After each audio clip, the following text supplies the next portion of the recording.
ആത്മീയമാമുണർവാലേ ദീപ്തമാക്കണേ. വചനം മഴയായി പെയ്യും, കൃപതൻ നിറവായൊഴുകും. വിടുതൽ നൽകുന്ന വചനം, അറിവിൻ്റെ പൊരുളാകും വചനം. സൗഖ്യമാ ജീവന. ആത്മീയ ഉണർവ്. സ്നേഹം നിറഞ്ഞവരെ, മുംബൈ താബോർ ധ്യാന കേന്ദ്രത്തിൽ നിന്നും നിങ്ങൾക്ക് ഓരോരുത്തർക്കും എല്ലാ ദൈവാനുഗ്രഹങ്ങളും പ്രാർത്ഥനകളും സ്നേഹപൂർവ്വം നേരുന്നു. 31 സങ്കീർത്തനം 1 മുതലുള്ള തിരുവചനങ്ങൾ. കർത്താവേ, അങ്ങയിൽ ഞാൻ അഭയം തേടുന്നു. ലജ്ജിക്കാൻ എനിക്ക് ഇടവരുത്തരുതേ. നീതിമാനായ അങ്ങ് എന്നെ രക്ഷിക്കണമേ. എൻ്റെ നേരെ ചെവി ചായിച്ച് എന്നെ അതിവേഗം വിടുവിക്കണമേ. അവിടുന്ന് എൻ്റെ അഭയശിലയും എനിക്കു രക്ഷ നൽകുന്ന ശക്തി ദുർഗവുമായിരിക്കണമേ. അവിടുന്ന് എനിക്ക് പാറയും കോട്ടയുമാണ്. അങ്ങയുടെ നാമത്തെ പ്രതി എന്നെ നയിക്കണമേ. എനിക്ക് വഴികാട്ടിയായിരിക്കണമേ. കാരുണ്യവാനായ ദൈവമേ, സ്നേഹനാഥനായ ഈശോയെ, ഞങ്ങൾ അങ്ങയെ ആരാധിക്കുന്നു, സ്തുതിക്കുന്നു, അങ്ങേക്ക് നന്ദി പറയുന്നു. അങ്ങ് ഞങ്ങളുടെ ശക്തി ദുർഗമായിരിക്കണമേ, ഞങ്ങളുടെ അഭയശിലയായിരിക്കണമേ. ചെവി ചായിച്ച് ഞങ്ങളുടെ പ്രാർത്ഥന കേൾക്കണമേ. നല്ല ദൈവമേ, ഞങ്ങൾക്ക് വഴി തെളിച്ചു തരണമേ. ഇന്ന് ഈ സമയം വചനം ശ്രവിക്കുന്ന എല്ലാവരെയും, ഈ ശുശ്രൂഷയുടെ ഭാഗമാകുന്ന സകല മനുഷ്യരെയും അങ്ങയുടെ കരങ്ങളിലേക്ക് സമർപ്പിക്കുന്നു. ദൈവമേ, പല രീതിയിൽ വേദനകൾ അനുഭവിക്കുന്ന, നൊമ്പരങ്ങൾ അനുഭവിക്കുന്ന സകല മക്കൾക്കും, ഞങ്ങൾക്ക് ഓരോരുത്തർക്കും അങ്ങയുടെ അനുഗ്രഹവും അങ്ങയുടെ സമാധാനവും സന്തോഷവും നൽകണമേ. അങ്ങ് മാത്രമാണ് ഞങ്ങളെ വഴി നടത്തുന്നത് എന്ന് ഞങ്ങൾ വിശ്വസിക്കുന്നു, ഏറ്റുപറയുന്നു. നിനക്ക് കഷ്ടതയുടെ അപ്പവും ക്ലേശത്തിൻ്റെ ജലവും നൽകിയാലും നിന്റെ ഗുരു നിന്നിൽ നിന്നും മറഞ്ഞിരിക്കുകയില്ല. നിന്റെ നയനങ്ങൾ നിന്റെ ഗുരുവിനെ ദർശിക്കും. നീ വലത്തോട്ടോ ഇടത്തോട്ടോ തിരിയുമ്പോൾ പിന്നിൽ നിന്ന് ഒരു സ്വരം ശ്രവിക്കും, ഇതാണ് വഴി, ഇതിലേ പോവുക. യേശയ്യാ പ്രവചനത്തിലെ ഈ തിരുവചനം ഏറ്റുപറഞ്ഞ് വിശ്വസിച്ച് ഞങ്ങൾ പ്രാർത്ഥിക്കുന്നു. ദൈവമേ, വഴി കാണാതെ അന്ധകാരത്തിൽ നിന്റെ മക്കൾ യാത്ര ചെയ്യുമ്പോൾ ഞങ്ങൾക്ക് വഴി തെളിച്ചു തരണമേ. നിന്റെ പരിശുദ്ധാത്മ സ്വരം ഞങ്ങളെ വഴി നടത്തട്ടെ. ഞങ്ങൾ അങ്ങയിൽ ആശ്രയിക്കുന്നു. ഞങ്ങളെ പരിപാലിക്കുന്ന, സ്നേഹിക്കുന്ന, ഞങ്ങളെ വഴി നടത്തുന്ന നല്ല ദൈവമേ, ഞങ്ങൾ അങ്ങേക്ക് നന്ദി പറയുന്നു. അങ്ങയെ മാത്രം ആശ്രയിക്കുവാൻ, അങ്ങയിൽ മാത്രം വിശ്വസിച്ച് അങ്ങയെ മാത്രം സ്നേഹിക്കുന്ന മനുഷ്യരായി ജീവിക്കുവാൻ ഞങ്ങളെ അനുഗ്രഹിക്കണമേ, ശക്തിപ്പെടുത്തണമേ. ഈ സമയം ഈ വചന ശുശ്രൂഷയിൽ അങ്ങയുടെ പരിശുദ്ധാത്മാവിൻ്റെ അഭിഷേകവും അനുഗ്രഹവും കടന്നു വരട്ടെ. ഞങ്ങളെ ഓരോരുത്തരെയും, ഞങ്ങളുടെ കുടുംബങ്ങളെയും പരിശുദ്ധാത്മാവ് അഭിഷേകം ചെയ്യട്ടെ. ആമേൻ. സ്നേഹമുള്ളവരെ, നമുക്ക് വിശുദ്ധ മർക്കോസ് അറിയിച്ച സുവിശേഷത്തിൻ്റെ 3-ാം അധ്യായത്തിൽ നിന്നും ഒരു വചനഭാഗം വായിച്ചു കേൾക്കാം. 3-ാം അധ്യായം 1 മുതൽ 6 വരെയുള്ള തിരുവചനങ്ങൾ. യേശു വീണ്ടും സിനഗോഗിൽ പ്രവേശിച്ചു. കൈ ശോഷിച്ച ഒരാൾ അവിടെ ഉണ്ടായിരുന്നു. യേശുവിൽ കുറ്റമാരോപിക്കുന്നതിന് വേണ്ടി സാപത്തിൽ അവൻ രോഗശാന്തി നൽകുമോ എന്നറിയാൻ അവർ ഉറ്റുനോക്കിക്കൊണ്ടിരുന്നു. കൈ ശോഷിച്ചവനോട് അവൻ പറഞ്ഞു, എഴുന്നേറ്റ് നടുവിലേക്ക് വരൂ. അനന്തരം അവൻ അവരോട് ചോദിച്ചു, സാപത്തിൽ നന്മ ചെയ്യുന്നതോ തിന്മ ചെയ്യുന്നതോ, ജീവൻ രക്ഷിക്കുന്നതോ നശിപ്പിക്കുന്നതോ ഏതാണ് നിയമാനുസൃതം? അവർ നിശബ്ദരായിരുന്നു. അവരുടെ ഹൃദയകാഠിന്യത്തിൽ ദുഃഖിച്ച് അവരെ ക്രോധത്തോടെ നോക്കിക്കൊണ്ട് യേശു അവനോട് പറഞ്ഞു, കൈ നീട്ടുക. അവൻ കൈ നീട്ടി, അത് സുഖപ്പെട്ടു. ഫരിസേയർ ഉടനെ പുറത്തേക്കിറങ്ങി യേശുവിനെ നശിപ്പിക്കുവാൻ വേണ്ടി ഹെറോദേസ് പക്ഷക്കാരുമായി ആലോചന നടത്തി. പ്രിയമുള്ളവരെ, ഈശോ ഒരു മനുഷ്യന് രോഗസൗഖ്യം നൽകുന്നത്, ആ മനുഷ്യൻ്റെ കൈ സുഖപ്പെടുത്തുന്നതാണ് വചനം നമ്മോട് പറഞ്ഞത്. ഈ വചനഭാഗം ധ്യാനിക്കുമ്പോൾ ഒരു പക്ഷേ നമ്മുടെയൊക്കെ മനസ്സിലേക്ക് കടന്നു വരാവുന്ന ഒരു ചിന്ത, യേശുവിൻ്റെ അത്ഭുതകരമായ സൗഖ്യത്തെക്കുറിച്ചാണ്. പക്ഷേ അതിലും ഉപരിയായി ഒരു പക്ഷേ കുറച്ചുകൂടി ആഴത്തിലേക്ക് ധ്യാനിക്കുമ്പോൾ ഇവിടെ വചനം പങ്കുവയ്ക്കുന്ന ശ്രദ്ധാർഹമായ ഒരു കാര്യമുണ്ട്. യേശു മറ്റു മനുഷ്യരുടെ ഇടയിൽ നിൽക്കുമ്പോൾ സാബത്ത് ദിവസം ഈ രോഗിയായ വ്യക്തി, കൈ ശോഷിച്ചു പോയ മനുഷ്യൻ തമ്പുരാനോട് ആവശ്യപ്പെടുന്നില്ല എന്നെ സുഖപ്പെടുത്തണമേ എന്ന്. തനിക്ക് സൗഖ്യം വേണമെന്ന് പറയാതെ തന്നെ, തനിക്ക് സൗഖ്യം തരണമെന്ന് പ്രാർത്ഥിക്കാതെ തന്നെ തമ്പുരാൻ ഒരു വ്യക്തിയെ സുഖപ്പെടുത്തുന്ന അത്ഭുതകരമായ ഒരു അടയാളമാണ് ഈ വചനഭാഗം. സ്നേഹമുള്ളവരെ, നാമൊക്കെ ഒരുപാട് കാര്യങ്ങൾ നമ്മുടെ ജീവിതത്തിൽ പ്രാർത്ഥിക്കാറുണ്ട്. നമ്മുടെ കുടുംബം സുരക്ഷിതമാകാൻ, നമ്മുടെ വ്യക്തിജീവിതം അല്പം കൂടി അനുഗ്രഹിക്കപ്പെടാൻ, ഒരുപക്ഷെ ചില തടസ്സങ്ങളൊക്കെ മാറി ജീവിതം സന്തോഷവും സമാധാനവും നിറഞ്ഞതാകാൻ ഓരോ ദിവസവും ദൈവസന്നിധിയിൽ കൈകൾ ഉയർത്തുന്ന കുടുംബങ്ങളും വ്യക്തികളുമാണ് നാം ഓരോരുത്തരും. പ്രാർത്ഥിക്കുമ്പോൾ തീർച്ചയായും ദൈവത്തിൻ്റെ കൃപ, ദൈവത്തിൻ്റെ അനുഗ്രഹം നമ്മുടെ ജീവിതത്തിലേക്ക് ചൊരിയപ്പെടും എന്നത് ഉറപ്പാണ്. അതാണല്ലോ മത്തായിയുടെ സുവിശേഷം 21-ാം അധ്യായം 22-ാം തിരുവചനം പറയുക, വിശ്വാസത്തോടെ പ്രാർത്ഥിക്കുന്നതെല്ലാം നിങ്ങൾക്ക് ലഭിക്കും. നമ്മുടെ ജീവിതത്തിൽ അനുഗ്രഹം സ്വീകരിക്കുന്നതിന്, കൃപ സ്വീകരിക്കുന്നതിന് തീർച്ചയായും പ്രാർത്ഥന വളരെ ആവശ്യമാണ്. പ്രാർത്ഥിക്കുമ്പോൾ, ദൈവത്തിൻ്റെ നാമം പറഞ്ഞ് പ്രാർത്ഥിക്കുമ്പോൾ, വചനം വായിച്ച് പ്രാർത്ഥിക്കുമ്പോഴൊക്കെ നമ്മുടെ കുടുംബത്തിൽ, നമ്മുടെ വ്യക്തി ജീവിതത്തിൽ തീർച്ചയായും വലിയ കൃപകളും അനുഗ്രഹങ്ങളും വന്നു നിറയും. നാമൊക്കെ പ്രതീക്ഷിക്കുന്നതിലും ഉപരിയായ അനുഗ്രഹങ്ങൾ നമ്മുടെ ജീവിതത്തിലേക്ക് കടന്നു വരും. വളരെ മനോഹരമായൊരു വചനം യെശയ്യാ പ്രവചനം 55-ാം അധ്യായത്തിൻ്റെ 8-ാം തിരുവചനത്തിൽ നാം കാണുന്നു. വചനം ഇതാണ്: കർത്താവ് അരുളി ചെയ്യുന്നു, എൻ്റെ ചിന്തകൾ നിങ്ങളുടേതുപോലെയല്ല, നിങ്ങളുടെ വഴികൾ എൻ്റേതുപോലെയുമല്ല.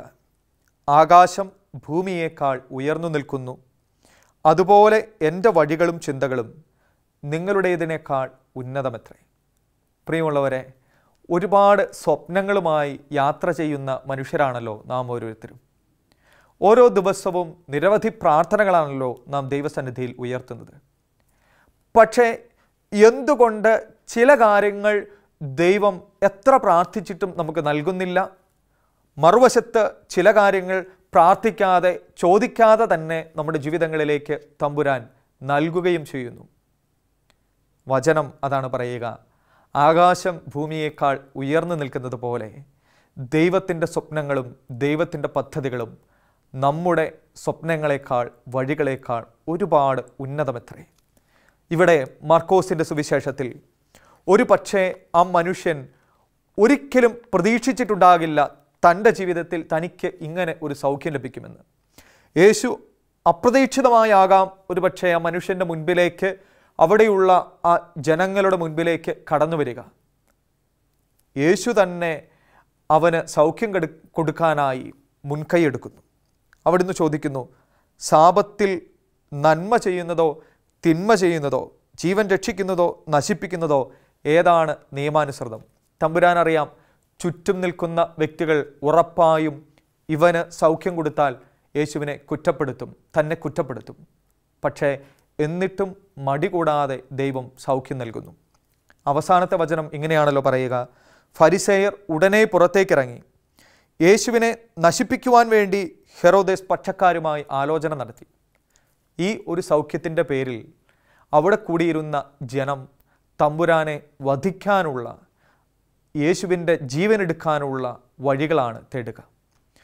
തൻ്റെ ജീവൻ അപകടത്തിൽ പെടുന്നു എന്ന് കാണുമ്പോൾ പോലും ഒരു മനുഷ്യന് സൗഖ്യം കൊടുക്കുന്ന ദൈവത്തിൻ്റെ വലിയ കരുണയുടെ ഒരു ചിത്രമാണ് സുവിശേഷം നമ്മുടെ മുൻപിലേക്ക് വയ്ക്കുക. അതും പ്രാർത്ഥിക്കാതെ, ചോദിക്കാതെ ദൈവം ഒരു വ്യക്തിയുടെ ജീവിതത്തിലേക്ക് കരുണ ചൊരിയുന്നു. സുവിശേഷങ്ങളിലൂടെ കടന്നു പോകുമ്പോൾ മറ്റു പല അവസരങ്ങളിലും ഇതുപോലെ ദൈവം ചോദിക്കാതെ, പ്രാർത്ഥിക്കാതെ കരുണ ചൊരിയുന്നുണ്ട്. ലൂക്കാസ് സുവിശേഷത്തിൻ്റെ 7-ാം അധ്യായത്തിൽ നാം കാണുന്ന വലിയ ഒരു അത്ഭുതം, അത് നായിം എന്ന പട്ടണത്തിൽ ഒരു വിധവയുടെ മകനെ ഈശോ പുനർജീവിപ്പിക്കുന്നതാണ്. ഈശോ ഈ പട്ടണത്തിലേക്ക് കടന്നു ചെല്ലുമ്പോൾ വലിയ ഒരു ജനക്കൂട്ടം ഒപ്പമുണ്ട്. ശിഷ്യന്മാർ തമ്പുരാൻ്റെ ഒപ്പം യാത്ര ചെയ്യുന്നുണ്ട്. യേശുവിൻ്റെ മുൻപിലേക്ക് ഇതാ ഒരു ശവമഞ്ചവും വഹിച്ച് കുറേ വ്യക്തികൾ കടന്നു വരികയാണ്. ഈശോ ആ ശവമഞ്ചത്തിന് അടുത്തേക്ക് ചെന്നു. അവിടുന്ന് തിരിച്ചറിഞ്ഞു, ഈ മരണപ്പെട്ട് കിടക്കുന്ന യുവാവ് അവൻ്റെ അമ്മയുടെ ഒരേ ഒരു മകനാണ്. ഇങ്ങനെയാണ് വചനം പറയുക. 7-ാം അധ്യായം 13-ാം തിരുവചനം. അവളെ കണ്ട് മനസ്സലിഞ്ഞ് കർത്താവ് അവളോട് പറഞ്ഞു, കരയേണ്ട. അവൻ മുന്നോട്ട് വന്ന് ശവമഞ്ചത്തിന്മേൽ തൊട്ടു. അത് വഹിച്ചിരുന്നവർ നിന്നു. അപ്പോൾ അവൻ പറഞ്ഞു, യുവാവേ, ഞാൻ നിന്നോട് പറയുന്നു, എഴുന്നേൽക്കുക. മരിച്ചവൻ ഉടനെ എഴുന്നേറ്റിരുന്നു. അവൻ സംസാരിക്കാൻ തുടങ്ങി. സ്നേഹമുള്ളവരെ, കുറച്ചുകൂടി വലിയ ഒരു അത്ഭുതമാണെങ്കിലും ആദ്യം നമ്മൾ ധ്യാനിച്ച ആ സുവിശേഷ ഭാഗം പോലെ തന്നെ തൻ്റെ മുൻപിൽ നിൽക്കുന്ന ഒരു സ്ത്രീക്ക്, തൻ്റെ മുൻപിൽ വന്നിരിക്കുന്ന ഒരു കുടുംബത്തിന് ഇത് ആവശ്യമാണെന്ന് തിരിച്ചറിഞ്ഞ് അവരുടെ പ്രാർത്ഥനകൾ ഉയരുന്നതിന് മുൻപേ അവർക്ക് അനുഗ്രഹം നൽകുന്ന ഒരു ദൈവത്തിൻ്റെ ചിത്രം. യെശയ്യാ പ്രവചനത്തിൻ്റെ 65-ാം അധ്യായം 24-ാം തിരുവചനം ഇതേ ചിന്തയാണ് നമ്മോട് പറയുക. വിളിക്കും മുൻപേ ഞാൻ അവർക്ക് ഉത്തരമരുളും, പ്രാർത്ഥിച്ച് തീരുന്നതിന് മുൻപേ ഞാനത് കേൾക്കും. ഞാൻ പറഞ്ഞു, പ്രാർത്ഥനകൾ വളരെ ആവശ്യമാണ്. പ്രാർത്ഥിക്കുന്ന മനുഷ്യന് ദൈവം നൽകുന്ന ഉത്തരം വളരെ വലുതാണ്. പക്ഷേ ചിലപ്പോൾ നാം പ്രാർത്ഥിക്കുന്നതിന് മുൻപേ ദൈവം നമ്മെ അനുഗ്രഹിക്കാനായി കരമുയർത്തും. അതിൻ്റെ കാരണം മത്തായിയുടെ സുവിശേഷം 6-ാം അധ്യായം 32-ഉം 33-ഉം തിരുവചനങ്ങൾ നമ്മോട് പറയുന്നുണ്ട്. വചനം ഇങ്ങനെയാണ്: നിങ്ങൾക്കിവയെല്ലാം ആവശ്യമാണെന്ന് നിങ്ങളുടെ സ്വർഗീയ പിതാവ് അറിയുന്നു.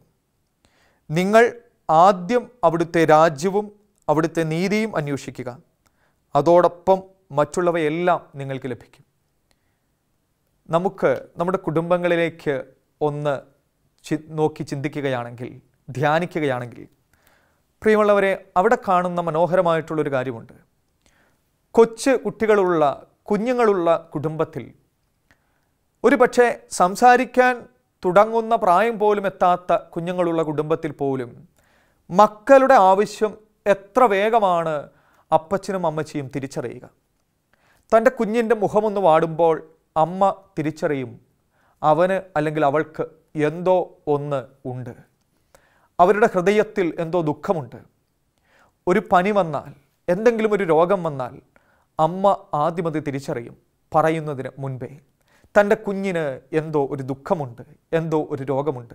അമ്മയും അപ്പച്ചനും അവരെ ആശ്വസിപ്പിക്കാൻ ആരംഭിക്കും. മനുഷ്യരായ നാം പോലും എത്ര മനോഹരമായിട്ടാണ് മറ്റുള്ളവരുടെ ദുഃഖങ്ങളും മറ്റുള്ളവരുടെ വേദനകളും തിരിച്ചറിയുക. പ്രിയമുള്ളവരെ, അങ്ങനെയെങ്കിൽ ജീവിതത്തിൽ ദൈവത്തോട് വിശ്വസ്തരായിരിക്കുന്ന, ദൈവത്തോട് സ്നേഹത്തിൽ ജീവിക്കുന്ന, ദൈവത്തെ ഹൃദയം തുറന്ന് സ്നേഹിക്കുന്ന മനുഷ്യരുടെ ജീവിതത്തിലെ ആവശ്യങ്ങൾ ഉറപ്പായും സ്വർഗസ്ഥനായ പിതാവ് നമ്മെക്കാളൊക്കെ കൂടുതലായി തിരിച്ചറിയുമെന്ന് വചനം പറയുകയാണ്. വിശ്വാസം, അതുപോലെ ദൈവസ്നേഹം, ദൈവത്തോടുള്ള വിശ്വസ്തത, അത് ജീവിതത്തിൽ നാം കാത്തു സൂക്ഷിക്കുമ്പോൾ, പ്രിയമുള്ളവരെ, പ്രാർത്ഥിക്കുന്നതിന് മുൻപ് തന്നെ ദൈവം ഉത്തരം നൽകുന്ന ഒരുപാട് അവസരങ്ങൾ നമ്മുടെ ജീവിതത്തിലും ഉണ്ടാകും. യോഹന്നാൻ്റെ സുവിശേഷം 5-ാം അധ്യായത്തിലും ഇതുപോലെ സമാനമായൊരു സംഭവം നാം കാണുന്നുണ്ടല്ലോ. ബെത്സൈദ കുളക്കരയിൽ തളർന്നു കിടക്കുന്ന ഒരു മനുഷ്യൻ, അവൻ്റെ ജീവിതത്തിൽ സംഭവിക്കുന്ന അത്ഭുതം അത് വളരെ വലുതാണ്. കാരണം ഈ മനുഷ്യൻ തളർന്നു കിടക്കാൻ തുടങ്ങിയിട്ട് 38 വർഷങ്ങളായി. ഒരാളും സഹായിക്കാനില്ലാതെ, ആരും ഒന്ന് കരം പിടിച്ചെഴുന്നേൽപ്പിക്കാനില്ലാതെ, ദുഃഖത്തിലും വേദനയിലും നിരാശയിലും ജീവിക്കുന്ന ഒരു വ്യക്തി, ഒരു പക്ഷേ മരിച്ചതുപോലെ ജീവിക്കുന്ന ഒരു മനുഷ്യൻ. അവൻ്റെ സമീപത്തേക്ക്, അവൻ്റെ അരികിലേക്ക് ഈശോ കടന്നു വരുന്നു. ആ മനുഷ്യൻ എന്തെങ്കിലും പറയുന്നതിന് മുൻപ് തന്നെ തമ്പുരാൻ അവനോട് ചോദിക്കുന്ന ഒരു ചോദ്യം ഇതാണ്: സുഖം പ്രാപിക്കാൻ നിനക്ക് മനസ്സുണ്ടോ? യോഹന്നാൻ്റെ സുവിശേഷം 5-ാം അധ്യായത്തിലെ മനോഹരമായ സംഭവം. സുഖം പ്രാപിക്കാൻ നിനക്ക് മനസ്സുണ്ടോ? 5-ാം അധ്യായം 6-ാം തിരുവചനം. അവൻ പറഞ്ഞു, കർത്താവേ, വെള്ളമിളകുമ്പോൾ എന്നെ കുളത്തിലേക്ക് ഇറക്കാൻ ആരുമില്ല. ഞാൻ എത്തുമ്പോഴേക്കും മറ്റൊരുവൻ വെള്ളത്തിൽ ഇറങ്ങിക്കഴിഞ്ഞിരിക്കും. യേശു അവനോട് പറഞ്ഞു, എഴുന്നേറ്റ് കിടക്കയെടുത്ത് നടക്കുക. സ്നേഹമുള്ളവരെ, എത്ര അത്ഭുതകരമായ ഒരു ഇടപെടലാണ് ദൈവം അവൻ്റെ ജീവിതത്തിൽ നടത്തുക. ആ മനുഷ്യൻ പ്രാർത്ഥനകൾ ഉയർത്തുന്നതിന് മുൻപ് തമ്പുരാൻ അവനോട് ചോദിക്കുന്നു, സുഖം പ്രാപിക്കാൻ മനസ്സുണ്ടോ? അവൻ എന്തെങ്കിലുമൊക്കെ പരാതികൾ തമ്പുരാൻ്റെ മുൻപിൽ പറയുന്നതിന് മുൻപേ അവിടുന്ന് പറയുന്നു, കിടക്ക എഴുന്നേറ്റ് നടക്കുക. ദൈവം ചിലപ്പോൾ നമ്മുടെ ജീവിതത്തിൽ പ്രവർത്തിക്കുന്ന അത്ഭുതങ്ങൾ ഒരുപക്ഷെ നമുക്ക് പോലും മനസ്സിലാകുന്നതിനും മുകളിലായിരിക്കും. നമ്മുടെ ബുദ്ധിക്ക് ഗ്രഹിക്കാൻ കഴിയുന്നതിലും ഉപരിയായ അത്ഭുതങ്ങൾ ദൈവം നമ്മുടെ ജീവിതത്തിൽ പ്രവർത്തിക്കും.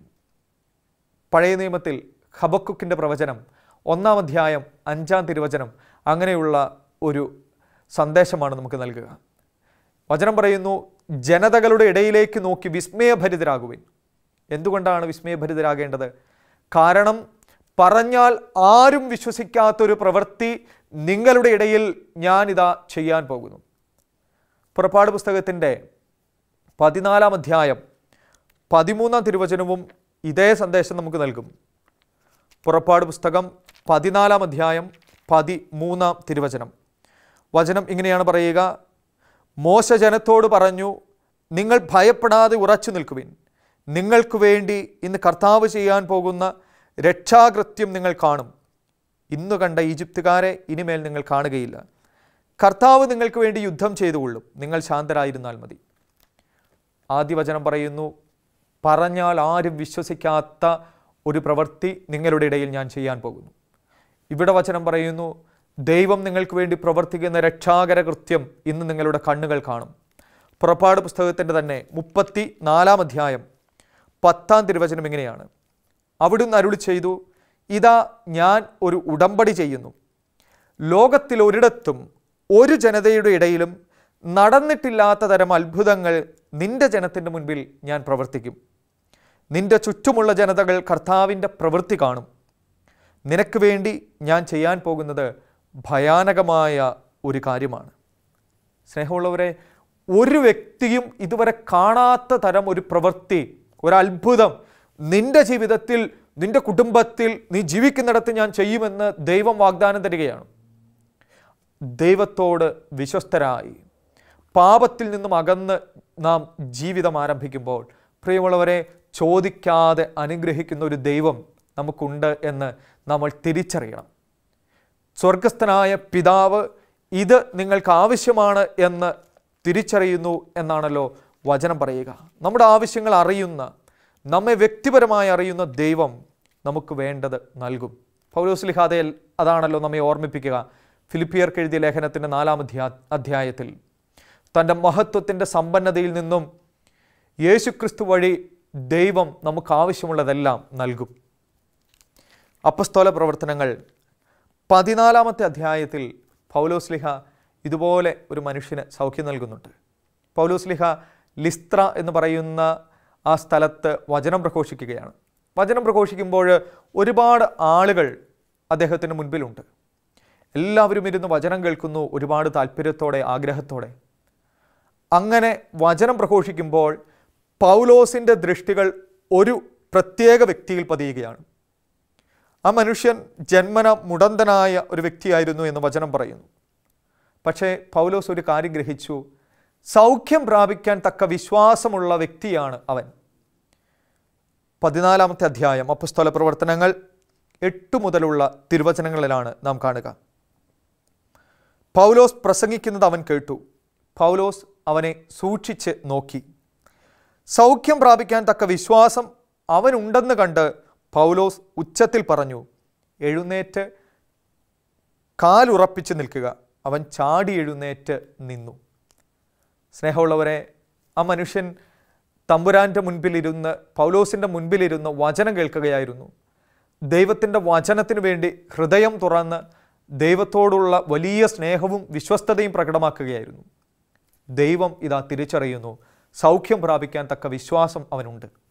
ചോദിക്കുന്നതിന് മുൻപേ അവനോട് പൗലോസ്ലിഹ പറയുകയാണ്, എഴുന്നേറ്റ് കാലുറപ്പിച്ച് നിൽക്കുക. തമ്പുരാൻ അപ്പം വർദ്ധിപ്പിച്ചു കൊടുക്കുന്ന ആ അത്ഭുതമുണ്ടല്ലോ, അവിടെയും വചനം പറയുക ഇങ്ങനെയാണ്, തൻ്റെ മുൻപിലുള്ള ജനക്കൂട്ടത്തോട് അവൻ അനുകമ്പ തോന്നി. വിശന്ന് തളർന്ന് യാത്ര ചെയ്താൽ അവർ വഴിയിൽ വീണുപോയേക്കാം, അതുകൊണ്ട് അപ്പം വർദ്ധിപ്പിച്ചു നൽകി. പ്രിയമുള്ളവരെ, തമ്പുരാനോട് വിശ്വസ്തരായിരുന്നാൽ, ദൈവത്തെ സ്നേഹിക്കുന്ന വ്യക്തികളാണെങ്കിൽ ഉറപ്പായിട്ടും നാം വീണു പോകും എന്ന് ദൈവം അറിയുന്ന അവസരത്തിൽ അവിടുന്ന് പറയും, എഴുന്നേറ്റ് കാലുറപ്പിച്ച് നിൽക്കുക. നമ്മുടെ പദ്ധതികളേക്കാൾ ഒരുപാട് ഉന്നതമായ പദ്ധതികളുള്ള, ഒരുപാട് ഉന്നതമായ സ്വപ്നങ്ങളുള്ള തമ്പുരാൻ ഒരിക്കലും നമ്മെ കൈവിടില്ല. വിളിക്കും മുൻപേ ഞാൻ അവർക്ക് ഉത്തരമരുളും, പ്രാർത്ഥിച്ചു തീരുന്നതിന് മുൻപേ ഞാനത് കേൾക്കും. വീണ്ടും യെശയ്യാ പ്രവചനത്തിൻ്റെ 58 അധ്യായം 9 തിരുവചനം വളരെ മനോഹരമായി നമ്മെ ഓർമ്മിപ്പിക്കുന്നു. നീ പ്രാർത്ഥിച്ചാൽ കർത്താവ് ഉത്തരമരുളും, നീ നിലവിളിക്കുമ്പോൾ ഇതാ ഞാൻ എന്ന് അവിടുന്ന് മറുപടി തരും. സ്നേഹമുള്ളവരെ, ഒരുപക്ഷെ നാം ദൈവത്തോട് പ്രാർത്ഥിക്കുന്നതിന് മുൻപേ അവിടുന്ന് ഇതാ ഞാൻ എന്ന് മറുപടി തന്നേക്കാം. ദൈവത്തെ സ്നേഹിക്കുന്ന വ്യക്തികളാവുക, ദൈവത്തിൻ്റെ മുൻപിൽ വിശ്വസ്തയോടെ ജീവിക്കുക. തമ്പുരാന് നമ്മുടെ ആവശ്യങ്ങൾ അറിയാം, നമ്മുടെ കുടുംബങ്ങൾ ഏത് നിലയിലാണെന്നറിയാം, നമ്മുടെ വ്യക്തി ജീവിതം ഏത് നിലയിലാണെന്നറിയാം. കാരണം അവിടുന്ന് പറയുന്നുണ്ടല്ലോ, യെശയ്യാ പ്രവചനം 43 അധ്യായം 4 തിരുവചനത്തിൽ, നീ എനിക്ക് വിലപ്പെട്ടവനും ബഹുമാനനും പ്രിയങ്കരനുമാണ്. 49 അധ്യായത്തിൻ്റെ 16 തിരുവചനം ഇങ്ങനെയല്ലേ, നിന്റെ പേര് ഞാൻ എൻ്റെ ഉള്ളം കയ്യിൽ രേഖപ്പെടുത്തിയിരിക്കുന്നു. നമ്മെ അറിയുന്ന ദൈവം നമുക്ക് ആവശ്യമുള്ളത് നൽകും. നാം ചോദിക്കുന്നതിന് മുൻപേ അവിടുന്ന് കൃപകളും അനുഗ്രഹങ്ങളും കൊണ്ട് നമ്മുടെ ജീവിതം സമൃദ്ധമാക്കും. പക്ഷേ പ്രാർത്ഥനയിൽ നമുക്കെപ്പോഴും അവിടുത്തോട് വിശ്വസ്തരായിരിക്കാം. നമ്മുടെ ജീവിതത്തിൽ ദൈവത്തെ കൂടുതൽ കൂടുതൽ സ്നേഹിക്കാം. നമ്മുടെ ഇതിനേക്കാൾ ഉന്നതമായ പദ്ധതികൾ, ഉന്നതമായ പ്രവൃത്തികൾ ദൈവം നമുക്ക് വേണ്ടി കരുതി വയ്ക്കും. ദൈവം നമ്മോടും പറയും, നിൻ്റെ ജീവിതത്തിലേക്ക്, നിൻ്റെ കുടുംബത്തിലേക്ക് നോക്കി വിസ്മയഭരിതനാവുക. കാരണം പറഞ്ഞാൽ ആരും വിശ്വസിക്കാത്ത ഒരു പ്രവൃത്തി, ഒരു അത്ഭുതം നിനക്ക് വേണ്ടി ഞാൻ ചെയ്യും. ഒരുപക്ഷെ അതൊരു സൗഖ്യമായിരിക്കാം, നമ്മുടെ കുടുംബത്തിൻ്റെ കടബാധ്യതകൾ എടുത്തു മാറ്റുന്നതായിരിക്കാം, നമുക്ക് കൂടുതൽ നന്മയുള്ള അനുഗ്രഹിക്കപ്പെട്ട ഒരു ജീവിതം നൽകുന്നതായിരിക്കാം. സ്നേഹമുള്ളവരെ, എന്തുമാകട്ടെ, ദൈവം നമ്മെ കൂടുതൽ അറിയുന്നു, നമ്മുടെ ആവശ്യങ്ങൾ അറിയുന്നു. നമ്മെ പരിപാലിക്കുന്ന ദൈവത്തിൻ്റെ കരങ്ങളിലേക്ക് നമ്മുടെ കുടുംബങ്ങളെ, വ്യക്തി ജീവിതത്തെ നമുക്ക് സമർപ്പിക്കാം. തമ്പുരാൻ നമ്മെ എല്ലാവരെയും ഒരുപാട് അനുഗ്രഹിക്കട്ടെ. നമ്മുടെ കുടുംബങ്ങളിൽ കടന്നു വന്ന് കരമുയർത്തി നമ്മുടെ മേൽ തൻ്റെ കൃപകൾ വർഷിക്കട്ടെ. ആമേൻ.